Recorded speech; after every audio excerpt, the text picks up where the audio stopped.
Hola a todos, quería empezar dando las gracias a las organizadoras del Congreso. Ya sé que conlleva mucho trabajo, sobre todo en un contexto multilingüe, híbrido, interdisciplinar y estos tiempos que corren. Y gracias a las intérpretes y disculpas por mi condición monolingüe y escocesa y espero que mi acento no sea un obstáculo.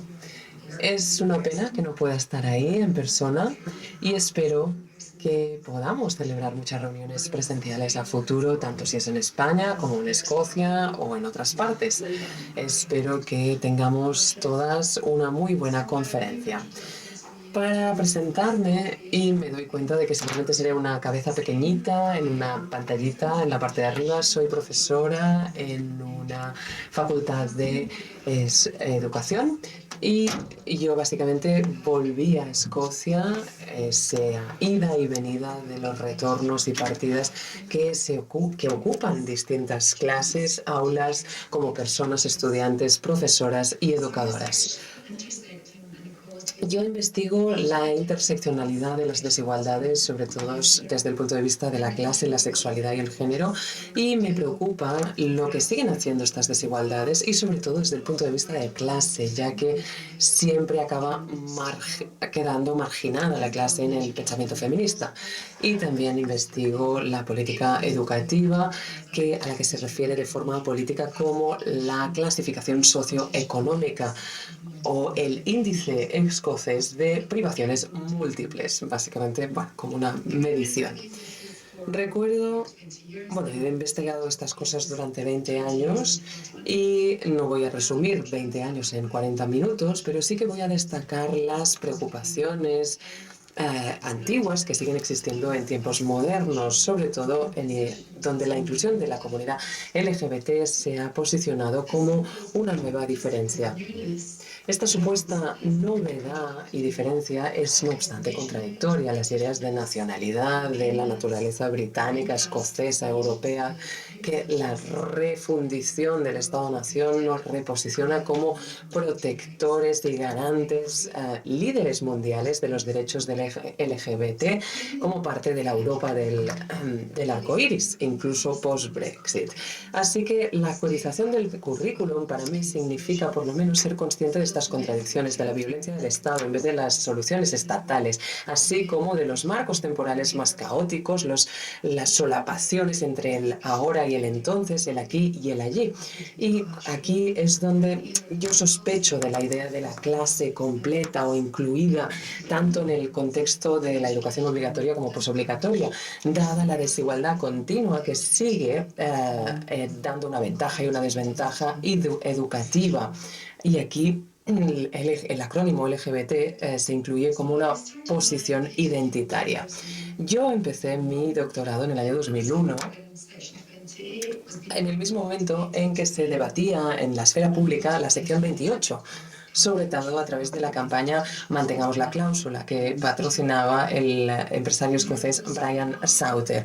Para las que no conocéis la sección 28, se trataba de una cláusula que prohibía a los colegios y a las autoridades locales hablar de la homosexualidad como una supuesta relación familiar. Y cito, esto es la frase que se utilizaba. Esta campaña de mantener la cláusula quería mantener la sección 28 en vez de derogarla. Y también querían básicamente que no existieran las clases o la existencia del colectivo LGBTQ+ en las aulas. Aquí tenemos la campaña Mantengamos la cláusula, algunas campañas publicitarias de aquel entonces. Yo creo que es un tema debatido todavía a día de hoy. Seguimos en un momento en que el Parlamento escocés ha reafirmado su compromiso con el currículum inclusivo LGBT, instigando incluso directrices que si no acaban siendo pues políticas y prácticas a las que se les asigna recursos y que son coherentes. Yo fui al acto del Parlamento antes del confinamiento del 2020 para celebrar el aniversario de la derogación de la sección 28.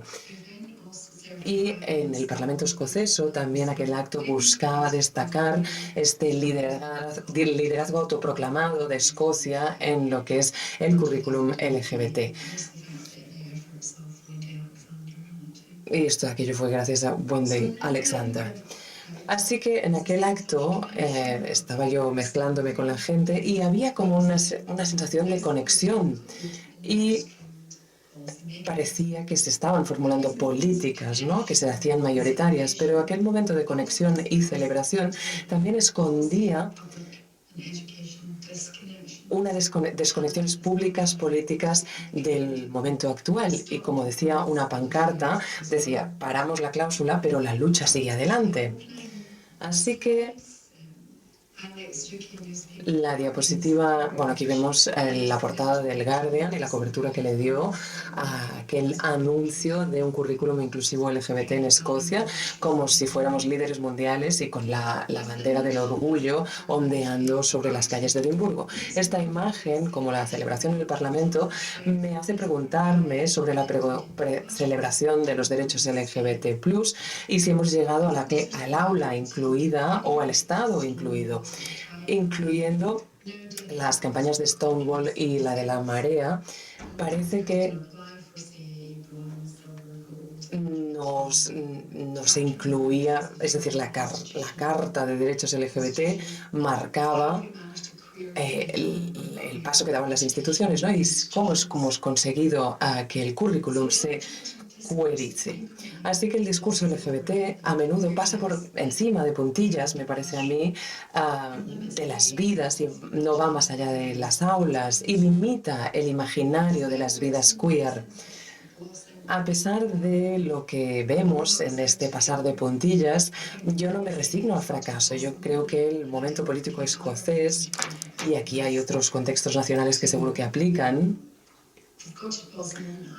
pero este momento político escocés ha creado un sentimiento de optimismo. Y una de las personas a las que entrevisté,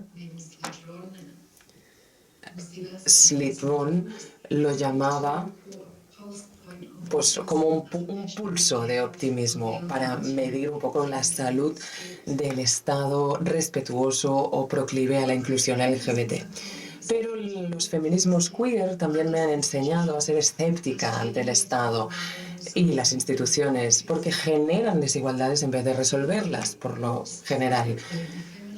Y yo la esperanza la veo sobre todo en las aulas feministas e intento pensar en cómo la inversión colectiva y personal, el logro y el fracaso dentro y a través de la educación puede reorientarnos y llevarnos más allá del acrónimo individual LGBT y pasar a ser sujetos reconocidos. Yo empecé mi investigación doctoral en el contexto de la derogación de la sección 28, pero también sobre la base de la inclusión en la ciudadanía, la transformación, y son marcadores políticos bastante distintos. No obstante, he pasado por el contexto de austeridad de la Gran Bretaña post-Brexit, de la pandemia y luego la crisis actual del coste de la vida. Y también han ido perfilando la vida material, así como el imaginario. Siempre vienen perfilando el imaginario colectivo. Y aquí lo que intentaré es ubicar el caso escocés como un pequeño lugar que se anuncia como líder mundial en el desarrollo de políticas LGBT+, y utilizo aquí el acrónimo LGBT+, de forma abreviada, para reflejar el acrónimo político más estrecho, que a menudo, deliberadamente, no pretende incluir ni la Q, ni la I, ni el más. Y esto obviamente es problemático para una investigadora queer. Y bebo aquí de datos de distintos momentos y lugares, de entrevistadas jóvenes y mayores de 16 a 82 años, y siempre me sorprende cómo explican la historia de la educación y que la insatisfacción educativa siempre está ahí presente.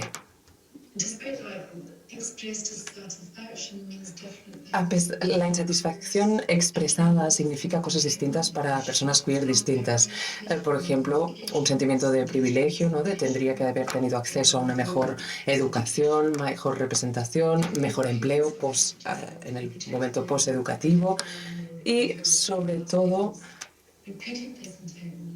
este sentido de privilegio aparecía mucho en las sesiones de orientación. Y aquí las personas queer de clase trabajadora, personas racializadas, a menudo no tienen acceso a este tipo de educación como lo tienen los varones blancos en el Reino Unido. Pero a menudo estos colectivos anticipan su fracaso educativo en vez de anticipar el éxito. Un currículum inclusivo LGBT, como una serie de recomendaciones para el aula, limita, frustra y decepciona, y quizá solo le encaje a una ciudadana ya privilegiada e incluida. Y tal como intentaré explicar aquí, yo busco un sentido más expansivo de aulas feministas queer.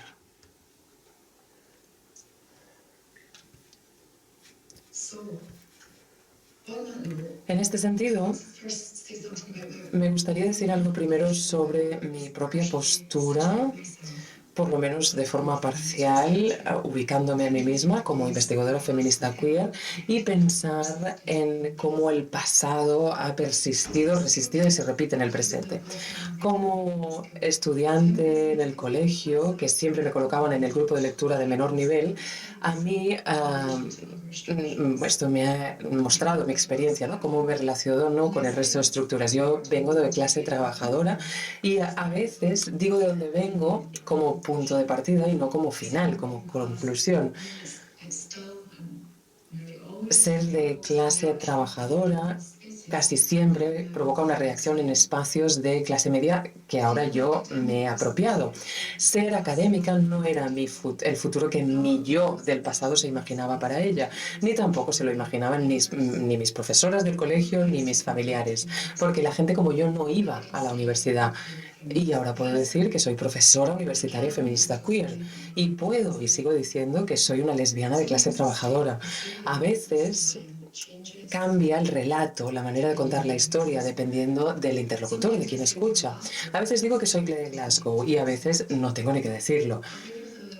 Soy consciente de las limitaciones y las interrupciones a las historias propias y la mía la voy divulgando con cautela, sabiendo que a menudo la gente ya me lee antes de que yo abra la boca. Y tanto si sueno como una auténtica ciudadana de Glasgow como si no.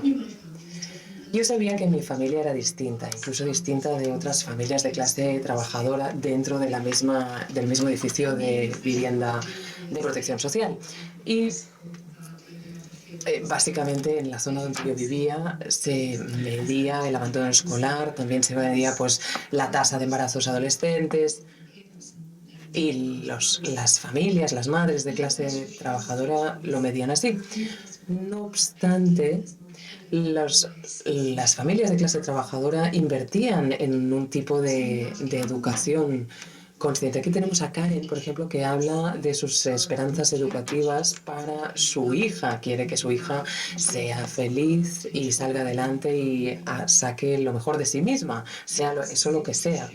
Y vemos también las frustraciones de Luis, que nos habla de expectativas narradas en una conversación, en una parada de autobús, y el tema de ir a una escuela privada. Como estudiante de universidad, yo fui a la universidad y me enfrenté a un clima sociopolítico muy distinto. Me beneficié de una beca completa y como estudiante universitaria en una universidad del grupo Russell elitista, percibí y conocí la clase incluso más, con lo cual no sabía en realidad si estaba escapando. La promesa de la movilidad se quedó muy corta entonces y se queda corta a día de hoy también en un momento de matrículas carísimas, lo que significa que las familias de clase trabajadora enviaban a sus hijos a la universidad local. Con lo cual, no todo, como dice Dan aquí, no todo el mundo sigue el mismo camino, no todo el mundo va a la universidad o se va de su pueblo, de su ciudad y tiene esta vida gay más ampliada. Al ir a la universidad te permite salir y ser tú misma, tu yo más auténtico. Y también aquí hay otra persona que habla de ir a Yale para ser lesbiana, Butler, que es quien afirma esto.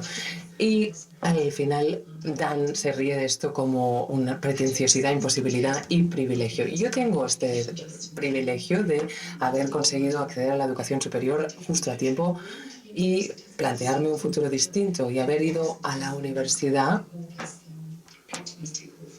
para mantener y aprovechar este potencial optimista y positivo. Pero mi optimismo no tiene que ver totalmente con el retorno financiero de mi educación. Siempre se ha insistido en aprender para comprometerse con futuros mejores y no es una esencia estática, no es una inversión en las personas. Yo creo que las experiencias de las personas a las que entrevisto nos ofrece una reubicación del tira y afloja de este éxito normativo, la falta de encaje en los sujetos educados incluidos, o si lo ampliamos mayormente en las familias privatizadas, trabajadores felices, consumidores competitivos. Mi investigación sobre queers de clase trabajadora, y esto lo publicará Pritchard en mayo, se ha centrado en los grupos marginalizados que a menudo persisten de forma pragmática a través de estos inadaptados a pesar de todo. Y a menudo la decepción se amplía a los espacios educativos inclusivos. La clase es el factor que decide la experiencia educativa en el Reino Unido y solo si ignoramos esta cuestión, la clase, el aula LGBT y su inclusión se puede enmarcar así. Hay exclusiones tanto dentro de la retórica de inclusión también. En la última década, no en el último día, la ampliación de los derechos LGBT han ido de la mano de Europa y esa serie, esa montaña de legislaciones y políticas de igualdad que ha liderado la Unión Europea. Y a día de hoy se incluye aquí la ciudadanía LGBT con un reconocimiento jurídico, el recurso a la justicia. Y si nos miramos este periodo de una década, un poco más, podemos estar tentadas de celebrar el mundo, ¿no? Y decir que ya lo hemos logrado, ¿no? Y establecer ese vínculo entre el entonces y el ahora, el aquí y entonces. Y estas fronteras, tanto materiales como imaginadas, se complican enormemente a través de la investigación empírica, porque los participantes complican la categoría de ciudadanía y las ideas de inclusión y de exclusión.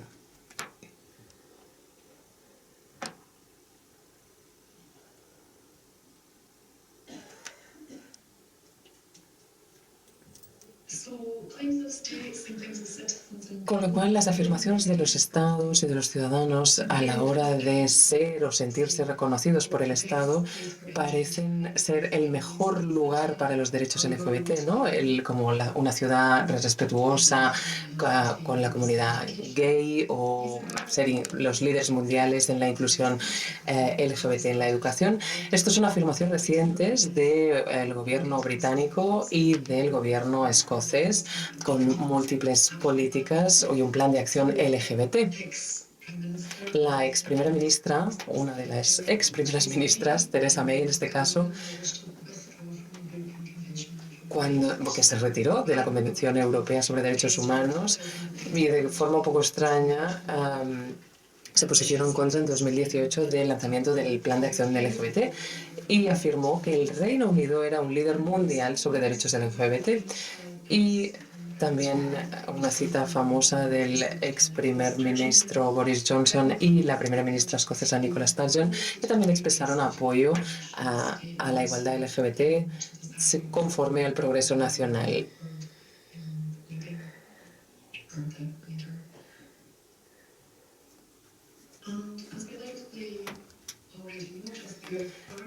Y Shakespeare define el homonacionalismo como la categoría desplegada para entender e historizar cómo y por qué una nación se autodefine como respetuosa con los gays y que esto se ha convertido en un marcador deseable de progreso, modernidad y civilización. Si nos centramos en Europa, podemos pensar en la autoinvención de este respeto histórico y esencial LGBTQ y que elimina las luchas políticas y las deficiencias al respecto y también enmascara la violencia en marcha, sobre todo en los otros racializados. La idea de Europa del arco iris ayuda a afirmar la europeidad como algo responsable y también estos sujetos que han sido incluidos recientemente. Apuntarse con el dedo internacional lo que hace es encarar las democracias liberales respetuosas LGBT contra los LGBT hostiles.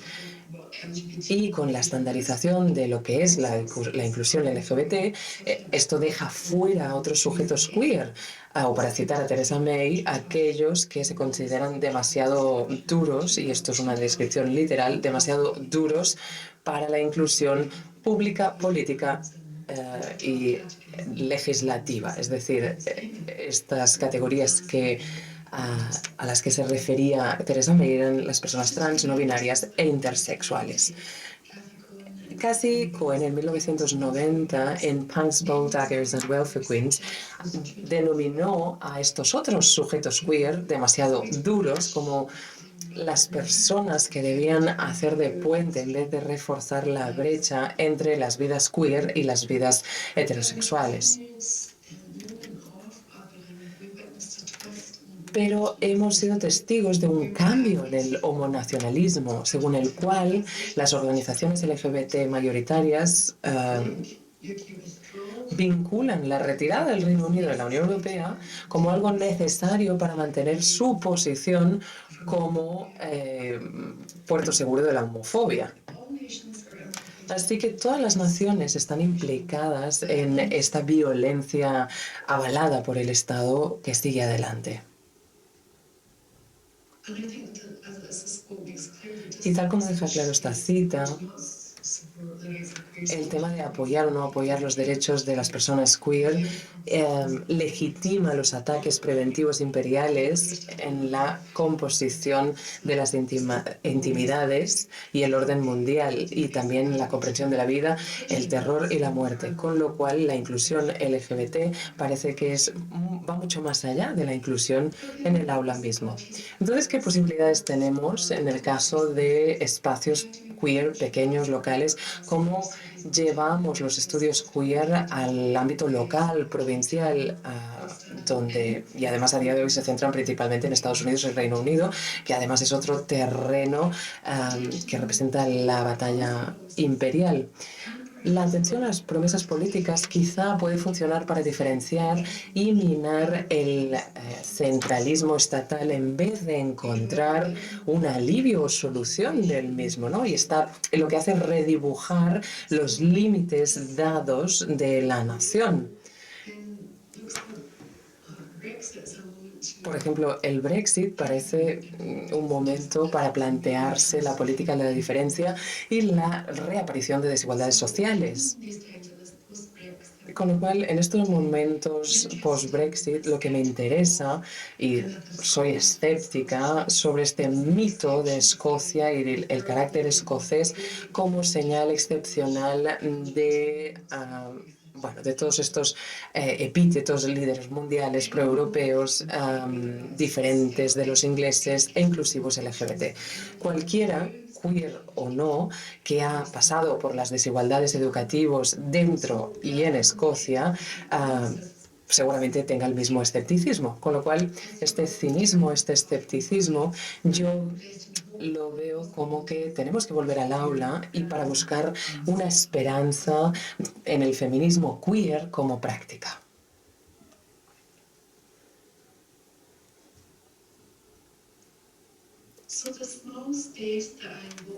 Este pequeño espacio al que yo denomino, me refiero a Escocia como nación con competencias recuperadas y como parte del Reino Unido, y si podemos plantearnos el aula escocesa como un espacio pequeño de inclusión o contención, pero que también ha asumido este espacio líder mundial en el espacio contemporáneo. Así que me parece que Escocia se reafirma como una nación distinta. Su ciudadanía es civil en vez de basada en la etnia, está más cerca de Europa y de hecho votó para quedarse en Escocia. Escocia afirma su diferencia cultural, social y política, y la mayor parte de todo esto se basa en hechos. Pero esta diferencia se manifiesta también como una diferencia ante Inglaterra. Y aquí entra nuestra reevaluación de los derechos LGBT como ejemplo de la democracia escocesa o de la cultura escocesa. El posicionarnos lejos de esta Inglaterra tóxica, y estoy citando aquí a una persona a la que entrevisté, quizá parte de la excepción escocesa, que se ve distinta del pasado británico, quizá margina también a otros ciudadanos. Y al final aquí entramos en las cuestiones de dependencia e interdependencia, y también la interdependencia de los estados-nación interdependientes. Y volviendo al aspecto comparativo, estos son categorías que confunden y que puede llevar a medidas para la inclusión o exclusión de ciudadanos. ¿Qué significa ser queer en un lugar pequeño? ¿Qué significa a nivel social y educativo y dentro y fuera de las aulas? Y yo sigo planteando estas preguntas y afirmo que no he encontrado respuestas en documentos políticos. Aquí tenemos algunas citas de personas a las que he entrevistado que hablan sobre todo de la diferencia escocesa, y esto ha quedado figura en legislación y política escocesa, y también a activistas LGBT que promueven su vida en Escocia como un espacio inclusivo LGBT. En otras entrevistas, Lachlan expresaba esta identificación cambiante en cuanto al ser británico, escocés, europeo. Y el Brexit fue una reafirmación de que Escocia hubiera tenido que dejar y separarse del Reino Unido en el momento que se hizo el referéndum. Y se habla de esta pérdida de la europeidad, a pesar de que no se ofreciera a Escocia la opción de quedarse. Entonces, esta afirmación se genera un estado distinto en el que el gobierno escocés personifica, representa las fuerzas de promueven el reconsiderar este estado-nación. ¿Y qué sucede cuando los estados se desmontan y se vuelven a unir? Y esto ha cambiado también cómo los ciudadanos LGBT+ se sienten en estos momentos, ahora que se reinstaura este binomio de progresivo y regresivo. Esta retórica se considera poco certera también. Y quizás son unas palabras que son insuficientes para cubrir esta realidad. Esta cita de Simran habla de esta discriminación que evoluciona en torno a la legislación, que es en la que se elimina una manera de hacer para instaurar otra. Y en Escocia tenemos casos similares, no estamos teniendo esta excepción. Y relacionado con el ser escocés y Escocia, tenemos esta asociación de Inglaterra y el Reino Unido, Y entonces la nacionalidad es una serie muy benigna de estereotipos, que hay muchos estereotipos relacionados con la nacionalidad con la que uno se define. Hay veces que quizás se perciba una palabra más ofensiva que en otros contextos.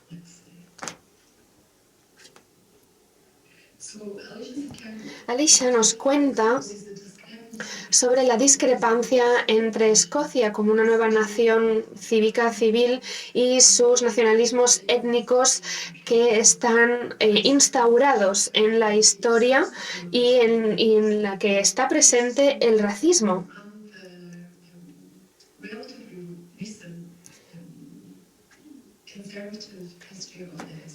Y existe tenemos un partido nacionalista relativamente reciente y este partido pertenece a la extrema derecha. Sin embargo, ella nos cuenta que sigue sintiéndose escocesa y que cada vez se implica más en la política. Y cada vez que se implica más es capaz de disasociar estos términos. Alicia ha sido una persona que ha vivido una historia muy racista.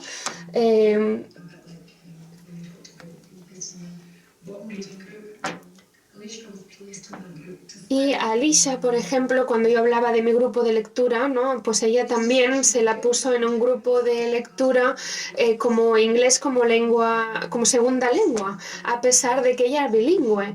Entonces eso fue una marca de racismo del sistema y habla del fracaso del sistema educativo.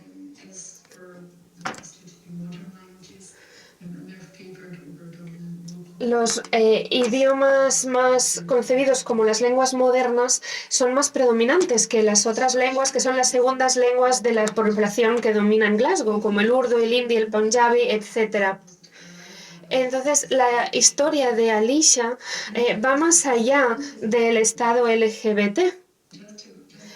Y, sin embargo, nos hace pensar de la queerización también, porque el Estado ha acabado con nuestras esperanzas, porque ya no vemos posible la inclusión de los ciudadanos. En cambio, no vemos que el Estado nos vaya a proteger y a fomentar esta igualdad. Entonces, si consideramos que el Estado ya ha acabado con nuestra esperanza y que no nos es de utilidad, ¿cómo podemos colaborar con el Estado? ¿Cómo podemos hacer este trabajo anticategórico? ¿Cómo podemos ir más allá de esta contención de las políticas? ¿Cómo podemos cambiar y hacer que las historias de Alicia ya no sean tan comunes, independientemente de los pósters que veamos en las escuelas?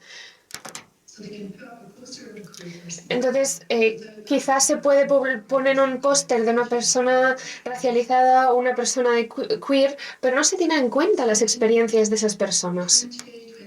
En 2020-2021 acepté una beca parlamentaria sobre el impacto transversal de la COVID en la población LGBTQ+, y la pregunta que quería responder es ¿cómo fue la vida queer durante la pandemia? Y espero que este resultado pueda llevar a cambios en las políticas.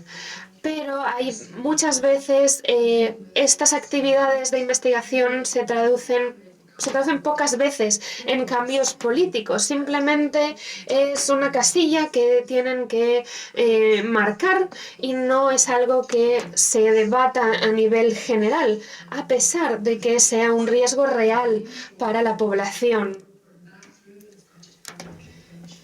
Y a través de esta beca parlamentaria hice las siguientes publicaciones en Twitter y se compartieron experiencias y recibí respuestas que más bien fueron negativas, criticando mi trabajo.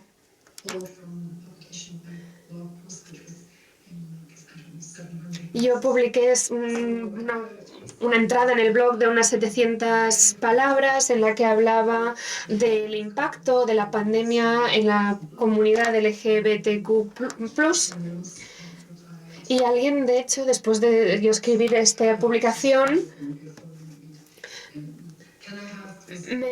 me dijo, ¿podrías devolverme por favor estos 4 minutos? ¿Cuánto dinero gana ella por parte del gobierno para investigar esto?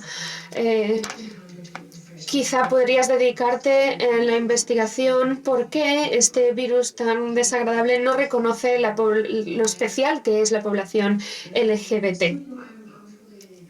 Entonces, bueno, soy plenamente consciente de que esta publicación que yo hice de 700 palabras era insuficiente.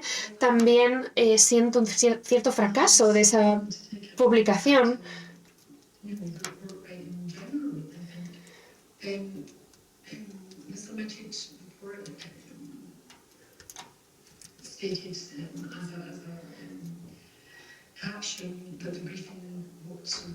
Pero creo que sí refleja la esperanza de analizar el impacto de la COVID-19 en esta comunidad.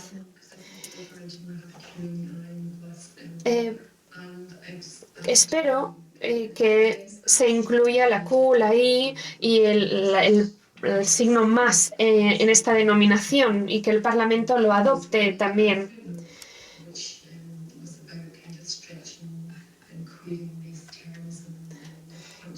Entonces, en mi investigación también intenté ver cómo se podía incluir este término, estirarlo, digamos, también en las políticas y en las propias definiciones. Quería analizar las respuestas y ser consciente de que ser feminista y queer en público sigue siendo un riesgo y que por eso necesitamos que el público sea consciente de ello y que se tengan en cuenta en las políticas.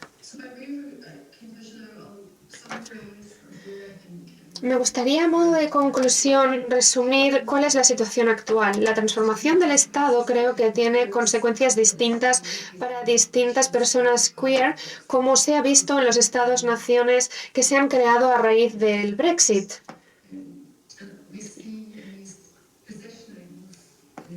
Vemos espacios más grandes, líderes, cómo se posicionan líderes a nivel mundial. Se habla de también trabajo más pequeño, más a nivel provincial, local. Y la educación inclusiva para la población LGBT+, ha empezado a entrar en este espacio un tanto raruno. Se considera a veces, se relega la labor en este sentido al tercer sector y el gobierno simplemente proclama que esa es su labor como propia. Y esto no lleva a contar con los recursos necesarios porque siempre hay otras prioridades y hay veces que se cierra esta ventana de oportunidad de fomentar este tipo de políticas y creo que la pandemia del COVID ha afectado a eso también.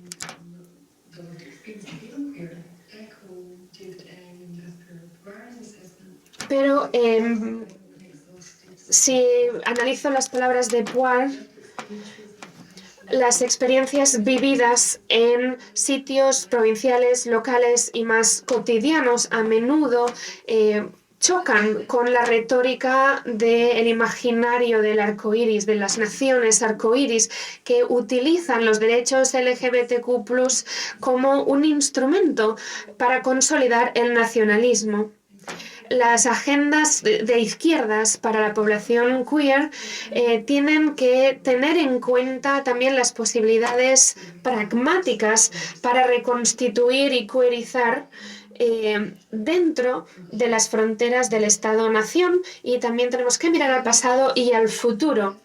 Tenemos que tener en cuenta las historias del pasado y el presente y seguir impulsando la labor desde las aulas por parte de los maestros y maestras, de las investigadoras, para poder ofrecer otros futuros y un impulso positivo. José Esteban Muñoz habla de esta utopía, cómo podemos jugar con el allí y el entonces y cómo podemos trasladarlo al aquí y al ahora. Es decir, tenemos que preguntarnos qué podemos hacer de manera distinta y cómo podemos lograr ese futuro que queremos. Como investigadora feminista queer, creo que en mi labor de investigación que he hecho yo y que han hecho otros colegas a lo largo de los años en cuanto a la sección 28, el plan de acción LGBT y la promesa de tener un plan de estudios inclusivo LGBT, hemos hecho mucho trabajo y cuento con algunas citas que me sirven para comparar y contrastar todo esto con el caso de la excepción.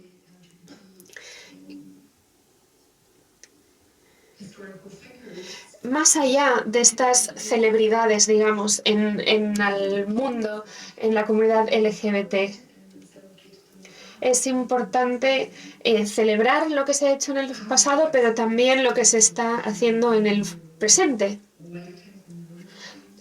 Y reflexionar también sobre nuestras propias experiencias. Estas presentaciones lineales, creo que pueden resultar raras también. ¿Cómo puedo comparar todo lo que he leído con lo que he vivido en los últimos 20 años? Y las experiencias de otros.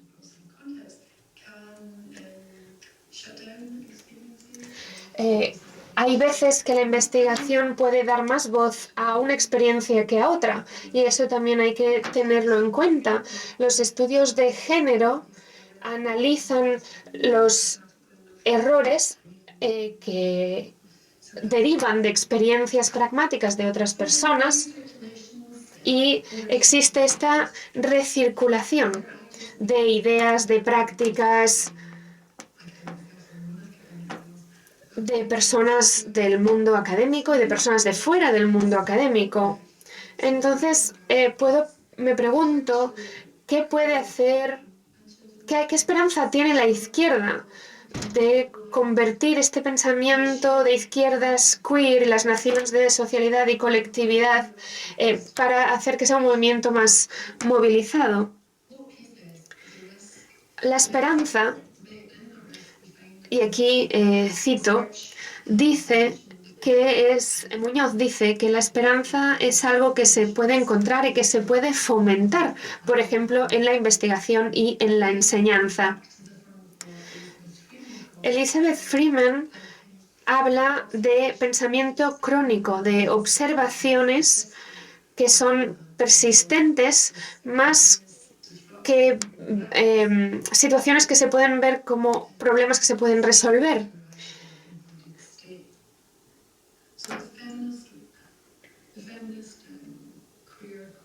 Las aulas feministas queer en las que yo he ido a observar resaltan estas prácticas inclusivas, estas lecturas, estos esfuerzos y los contextos de las aulas. Hay que tener en cuenta que no solo existen en las escuelas y en las universidades, sino también en otros contextos, por ejemplo, en las organizaciones de la comunidad LGBTQ+, en bibliotecas públicas. Entonces tenemos que pensar más allá de este concepto de aula. Y aquí en la lista, por ejemplo, incluyo algunos de los sitios en los que se puede encontrar este tipo de contenido, más allá de los pósters y de las aulas.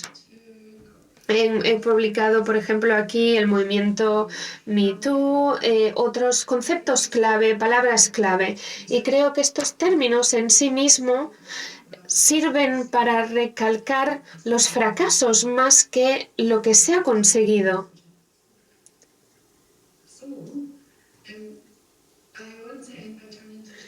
Quisiera ahora pasar al siguiente capítulo, hablar también de un capítulo de una colección que se llama Queer Sharing in the Marketized University.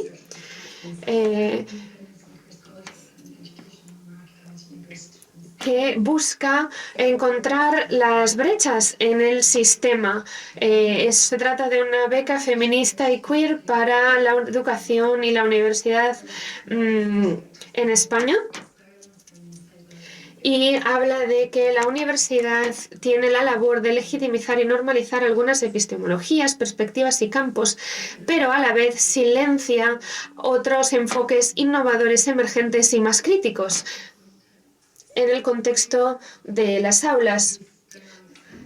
Tenemos que ser conscientes sobre estas dinámicas en las distintas aulas y tenemos que incluir contextos universitarios más allá del contexto obligatorio y de la educación obligatoria. Creo que necesitamos modelos que amplíen estas ideas más. Cuando veo las áreas de interés y de innovación de algunos de mis alumnos de grado,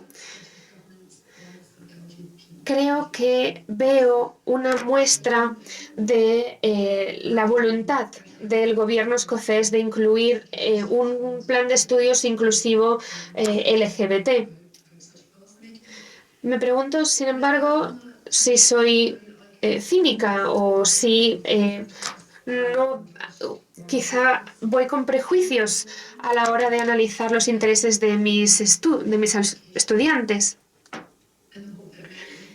Espero que esta educación lleve a una educación más arriesgada, más queerizada y a un plan de estudios que refleje esto también. Y espero que esto resulte en una práctica realmente líder a nivel mundial y no tan limitada por las jurisdicciones o incluso dentro de los confines de un aula en Escocia. Muchísimas gracias por vuestra atención. Muchas gracias por darme este espacio y ahora me gustaría con gusto pues, responder a las preguntas y desearos un buen congreso. Hello, Beth. Now you're live here with us. Hello. Hi. Thank you very much for your talk. Moltíssimes gràcies, Ivet, per la teva ponència. Tenim molt poquet temps, tenim uns 10 minuts. Obrirem les preguntes per si algú en vol fer alguna de l'audiència. Tenim el micròfon.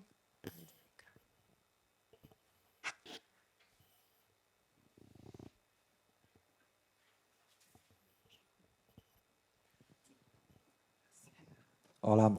Hi, Beth. I have two questions. One is very short, but I caught the term chronic thinking, but I didn't catch the author that you mentioned. So I would love if you could talk about that.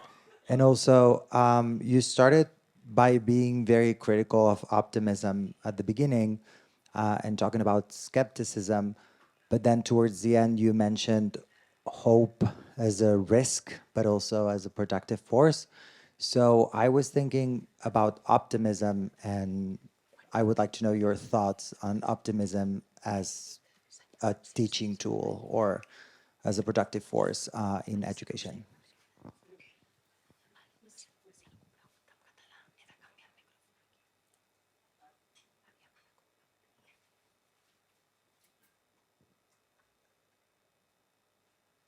Okay, Ingrid, would you like me to go ahead? Yes. Yes. Muchas gracias por la pregunta. Creo que están vinculadas el optimismo y el pensamiento crónico. Cuando yo pienso en el optimismo, no se trata simplemente de decir, pues, seamos felices o anticipar el resultado de una inversión y decir que un plan de estudios inclusivo LGBT o la universidad o el aula, bueno, que invirtiendo en ello, pues el cambio será realidad.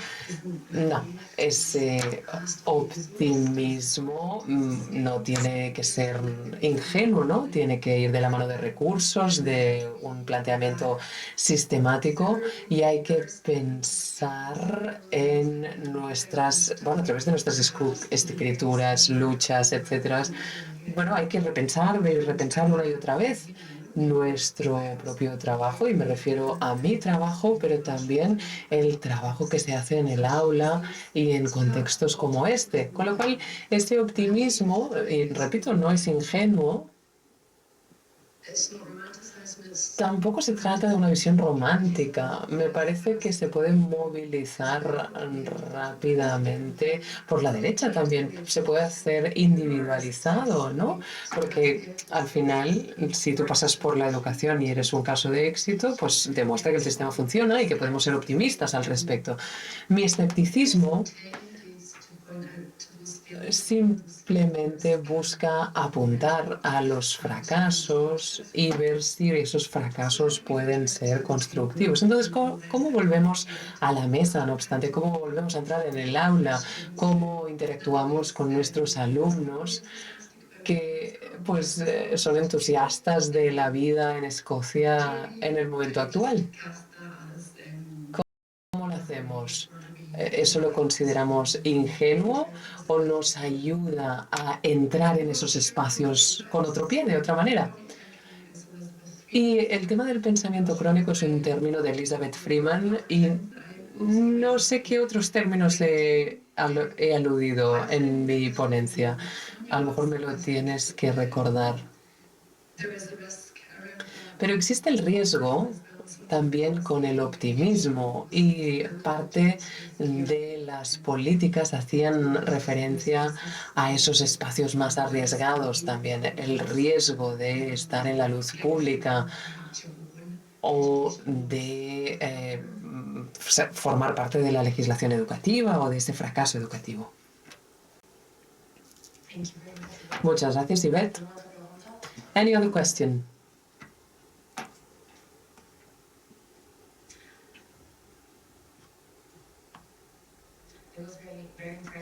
A mí me ha impresionado mucho tu crítica o el poner sobre la mesa el término homonacionalismo, ¿no? Donde esta lucha por los derechos LGBTQI+, podían apoyar, ¿no?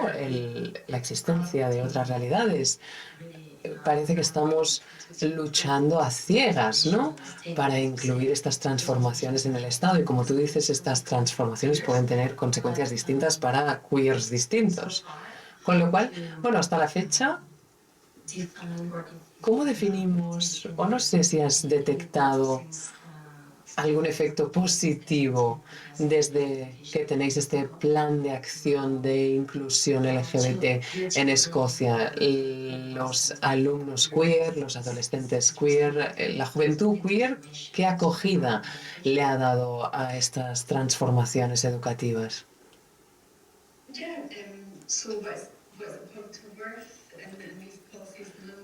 Y es importante tener estas políticas, a pesar de mi crítica. En cuanto a la evidencia sobre cambios reales, bueno, yo creo que es probable que sí que haya una afirmación desde el punto de vista legislativo, pero por eso trata las identidades LGTBQI+ como identidades únicas, individualizadas, no tanto como una categoría como si fuera la raza, la clase. Creo que lo he dicho en mi ponencia. En Escocia, bueno, en el contexto británico en general, la clase es el factor que decide la experiencia educativa, con lo cual, ¿qué significa?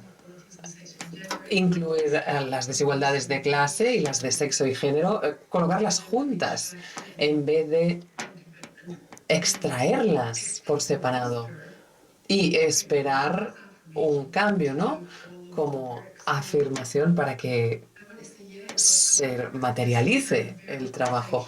Sin duda, parte del trabajo y el resultado viene del contexto de la sección 28 de finales de los 90 y principios de los 2000. Hay quien habla ahora de la inclusión LGBT, algún parte de los docentes, pero es una directriz, no lo olvidemos, y en esta directriz el profesorado puede optar por hacer las cosas de otra manera, con lo cual simplemente anima a hacer algo, pero puede ser cualquier cosa. No hay una propuesta homogénea, no hay un debate más profundo, ¿no? Feminista y queer sobre preocupaciones concretas. o qué sería el éxito, o que las relaciones, los sentimientos son importantes. Con lo cual se utiliza, digamos, se explota y además le faltan recursos. Así que sí, la carta está sobre la mesa, pero también se puede utilizar de forma interesada según el momento político. Durante la COVID, por ejemplo, pues en aquel momento pareció evidente que la COVID fue tan importante que las desigualdades LGBT quedaron totalmente apartadas. Y Escocia, que se ha autoproclamado como líder mundial en temas LGBT, esto es bastante reciente, ¿no? El pasado ha sido muy distinto.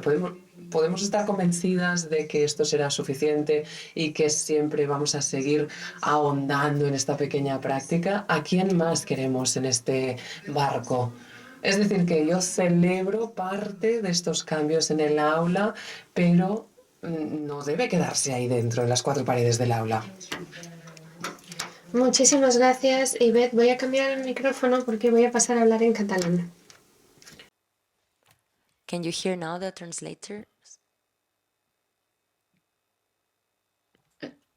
I think they're yet to kick in. No.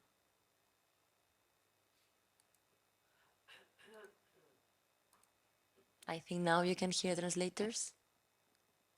Yes. Yes. Bé, moltíssimes gràcies, Ivette, per la teva ponència. Moltíssimes gràcies a tothom per aquest inici de congrés.